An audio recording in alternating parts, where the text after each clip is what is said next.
Well, University are putting the heat on this Harlequins defense. Just a reminder that the Hanenamo, the women's representative team, are looking for a coach.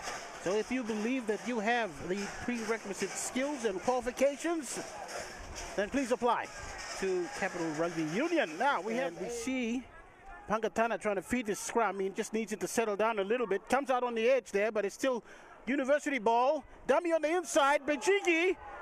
Man has gone down, taken on suspicion, but he gets up. Referee's hand is out. So Bejigi did throw a dummy, and a man, it's not Bejigi, sorry. Well, let me check where Bejigi is then. He's on the... Yep. A bit of confusion. Yeah, Kavora is going to take this shot, and he comes in and strikes it. Left boot, goes over. It's about 5 meters to the right of the uprights. It really was bread and butter for him. Yep, so Piggies take the lead now with 3 points ahead of Harlequins. Kala at the front of the line out. He doesn't get a jump. It's taken by the second jumper for University. And I'm going to hazard to guess that's not really Ricketts, but we've got University going over. There was no defense, Jamie. There's an easy one there.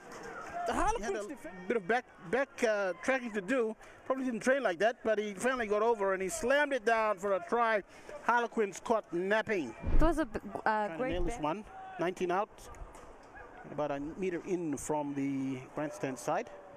And the conversion is not successful. Risky one. Anyway, University with the clean line-out win, and they're going to go wide again. It's a step back in. Midfielder, that's Dean Manale. They go out again. It's 2-on-1. Cut out straight to the man on the edge there. He's going to get around his man. It's the 11th for University. He's better off going to ground, which he does. And if this solo is the same solo that I've seen in the other code, well, we could be in for some very entertaining rugby this afternoon. Harlequins, solid scrum, comes out. A few dummy runners on the edge. They're going to try and outflank them. That pass is great. Ron Butler cuts back in.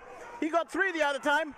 It's still with the 10 there. He throws an outside ball to Kalai, the 8 and captain. And Harlequins, well, they try to turn defense quickly into attack. We'll see what happens when the 15th man returns to the field. Kavora with an inside ball. This runner is finding space. That looks like Dogono. No, it's not Dogono. But needless to say, that's the 12 for University. Agavawa, Nipal jumps. He gets a miss, but it goes to a Harlequins hand. They go out wide, and they're going to go to a big man, center field. He's brought down quickly, but they still go to the left. Little dummy back on the inside. He goes to ground. For Harlequins, they've got the huge line set up. Solo gets a little bit of a hospital pass, and he's knocked it on. So it was a set move, but I don't think the gun a little bit there. Willie Riggers gets the ball away quickly to his right. And now we've got Dogono, I believe. Yep. In the fluorescent orange. Oh, an opportunity there for University. Doesn't quite come off, but they still get the long. Throw comes in. It's the first man off the top. Nipal. It's with the 10 now. He throws a couple of dummies, gets through. That pass was floated solo. Can he get the pass away? Yes, he can. It's going to go to the man on the edge. The pass, though, question mark on it, but they're going to continue. And Harlequins go over. They're going to have a review of that pass. That's been deemed, as I thought, it's gone forward. And that would have been wasn't quite good enough. And even though the Harlequins were allowed to play on in terms of it. So you can see Maloi Patala contesting that one, and the ball's out. Very solid scrum there. Oh, nice little pass there to Solo. He threaded it. He did thread it, but it was too good to be true. It's gone forward. It was a forward pass. Yeah, I thought so. As soon as he released it, I thought that Agovao may have let it go. They go to the left now. And that's Agovao. He throws it out wide to the man on the edge. That's Eltanuna. Will he go over? Yes, he will. He did get a hand on the back, but he'd already gone crossed, and he grounded comfortably. Harlequins get their hit back, Jamie. Patience. I would say that it was initially started by their fly half, Agavawa, and he just swung that one all the way out to the man on the edge, and I don't think University... A few experienced sevens player, you get the opportunity to get some wide passes out, and yeah, scoring that try was an opportunity. So in a unsuccessful conversion, Piggy still in the lead, 8 points to 5.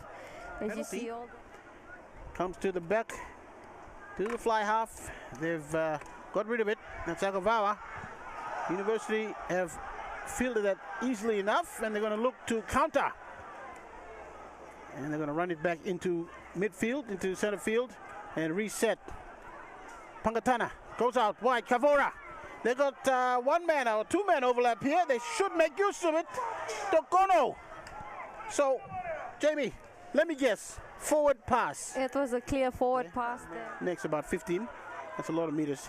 And Harlequins, they are keeping that ball alive, recycling quickly, setting up, getting the pass out. University very slow to reset, and their armies out for offside, which they were. There was about 4 or 5 of them offside, and they're going to get the advantage here. Let's see what Agavawa does. Solo has it, in and out. Can he set his winger up? No, he can't. And University Piggies take advantage of this play right over the 22. And Willie Rickis will shift this over to Pangatana. Ooh, it's a missed opportunity, and the ball still alive, unfortunately. To no one. I mean, he takes the tackle. He goes to the ground. Kalai with the support. He needs to get rid of it. Ron Butler cuts back in. Shimmies, gets a pass away. Harlequins. No problem with the pass. I don't think. The referee's head has gone up. It's a try. Well, that pass was all right, wasn't it? The team's half. Kalai with the ball, passes it to Butler. Butler cuts back in. He shrugs off a tackle and he gets the pass away. That was the key. That pass. Game into halftime, and it's unsuccessful. So Harlequins now take the lead by 2 points the difference. 10-8 is the score. Played safe, or will they try to attack? No, they're going to try to attack. Who said anything about playing safe? Ron Butler with the kick downfield. Can he beat the defense, the cover defense? No, it won't. And University will be the ones to play it safe. They've ticked it down. And Piggies will try to score and, you know, extend their lead. Kavora now, after getting a ball that wasn't quite great from Pangatana, the recovery has been awesome. They're going to go left now. Little sneaky move there. Was that Pangatana trying to pick up something? Someone is going straight to ground. Penalty is going to go to Harlequins, and that's wild to get cleared. Agavawa throws it out wide. It's with Solo. Solo is going to cut back in. He needs support. There's a blue hand on it. Shot comes through. But, it's a pickup, it's a drop back. But just before he could regain it, Agavawa, it's been kicked in the touch, or kicked dead. So, Jamie, the scrum. Harlequins know when to put pressure on you. Like really put real pressure on you. Yep, indeed. University continuing to make mistakes, or at least give away penalties. And we see a Harlequins player fall over the try line. Just too much pressure in the end. And that is Fraser Pundu, who's got that try. And it was just muscle, just sheer determination. A lot of power. He ripped the ball back and he forced it down on the try line. University defenders desperately trying to keep him up. And the conversion is successful, so Harlequins pile on another 7 points. And they're looking like, they're looking confident on Harlequins. And they cannot. Solo now with a step. He gets into open spaces. Solo is a very dangerous man, a former league player. He's been known to score tries from anywhere. He gets a kick ahead. Little push in the back from the Harlequins chasers. Will the referee do anything about it? No. It was a fair contest. We've got numbers at the rock for Harlequins. Do we have a turnover? Yes, we do. They put it through the hands. We could have a try here. He needs to get rid of the ball. Yes, he does. But it's forward. Frustrating. Initial break, and now from that rock, they won it. They've got the turnover. Solo throws it out wide, and this is Fraser Pundu. All he had to do was pass. They're just going to build up another set.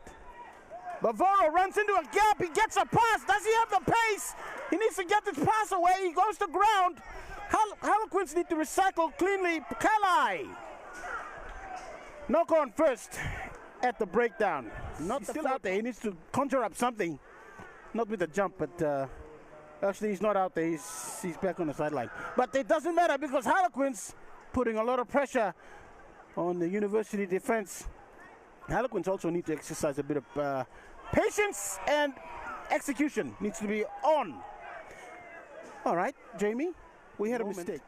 And it's just a matter of Harlequins turning the screws. And the blowtorch, and we see Solo go into a yawning gap to score the try that probably will win it for them. Certainly another nail in the coffin for the Piggies. I know what's on the menu tonight. From that scrum, that pass was under a little bit of pressure, but the fly half found his man, and the defense, I think they overread that play a little bit. The man who flew out of the line for University, looking, as the conversion goes over, looking for Bavoro, because that was where they're going to have to find a way to play this match inside Harlequins half. They won't do that when they keep getting outflanked. Harlequins get the man on the edge. It's Ron Butler. Does he have pace? Can he get around Dogono? No, he can't. The ball goes loose. But the pass was forward. Surprise. You know, Dogono's no slouch himself. It was a pretty good contest on that edge. And now the scrum for University is getting put under pressure. But they got something. Killy with the ball, throws a cutout. They've got a big chunky man in midfield. He's going to try and break this line. Harlequins, though, if there's one thing they're good at, it's absorbing pressure. Midfield, Pangatana at the base. It's slow coming out. The pass isn't that great either. Things are starting to break down. This is Sukina. I know it's Sukina. It has to be Sukina. Sukina doesn't normally play halfback. That pass, he had to go back for it. They just need to set. They don't have to score off this one. Patience. But they are probably trying to score off it. Okay, it's gone to ground. They need to recycle it. Come out the other way. Yes, Killy. He's old head on shoulders. This big man, he's going to go over. Yes, no, it's gone loose. Great defense, Harlequins. They have pride. They're not going to concede points even though they're in a great position. And Killy throws it out wide. The pass goes to the man on the edge. He's got size, but that's a great tackle. This defensive line. Long pass out to the man on the edge. Ron Butler runs back in, throws a pass out. Can this man get over? Yes, he can. Try given. No chance of a forward pass there. I didn't see one. This time, no forward pass. Butler set it up nicely, but it was a long pass. Long pass that finds Ron. When Ron doesn't go for the edge, he got back in, and then he sets his men on the edge there. The 17, and that is Carl Asi, 50 meters out. That's the angle he's got. Looks like a 45-degree. That's pretty sharp. Can he get this? He's got a wind blowing across. Strikes it.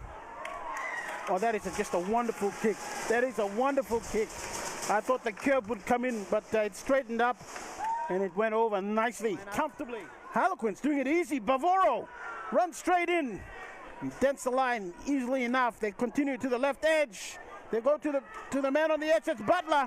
What is he going to do? Will he cut back in? Yes, he will. That's a great try. Ron Butler, great finish. For a minute there, I thought he was slowing down to look for the support from the man who passed it to him, Elton Una. But he said, no, I just want the defense to run past me so I can have a clear run to the line. This guy's great. I'm speechless. Like I said in prior to the first half kickoff, this young man has a lot of pace, and Harley's forwards just really rely. And we've got a few blue jerseys that looked offside. We've got a man who's been flipped. Very dangerous tackle there. This is concerning. Now, he did get flipped, but I believe, if we see a replay of this, that he did not fall on his head, but he fell on his shoulder. So it would have been on his replay. This looked like Bavoro. So he's picked up, awkward. He gets flipped, and he lands on his shoulder. So thankfully that he hasn't fallen on his head in a very vulnerable. From the referee, I would be very surprised if it's not a red card. It is a red card. Okay, so University will finish. It's in the action of the tackle itself. And they go to the right. Another Harlequins player has been lifted and dumped on his back as we see Butler Morris going for his second try of the game. He passed the ball. Now, the ball is passed. He runs to the line. He gets rid of it. That's Eltonuna. He gets picked up and dumped. Okay, thankfully he's landed on his shoulder, but things are falling apart badly for University at the moment. Losing players, and the color of this card is a yellow card. 10 in the bin. Well, that is the second yellow card, so it's been upgraded to a red. So that's Ken, who had spent 10 minutes earlier in the game for cynical play, and now his second yellow card, and this one's for dangerous play, and he is gone. He is finished for the game, and there I said 2 red cards. Initially they were down to 12, but the sin bin player has returned to the fold. This conversion goes over. Ron Butler is striking them sweetly. They've run away with the victory by 20 points. Sorry, I beg your pardon, a 30-point margin. 38 points to 8. And they maintain their unbeaten run. 10 wins from 10 matches so far. CRU 2024 on top of the ladder.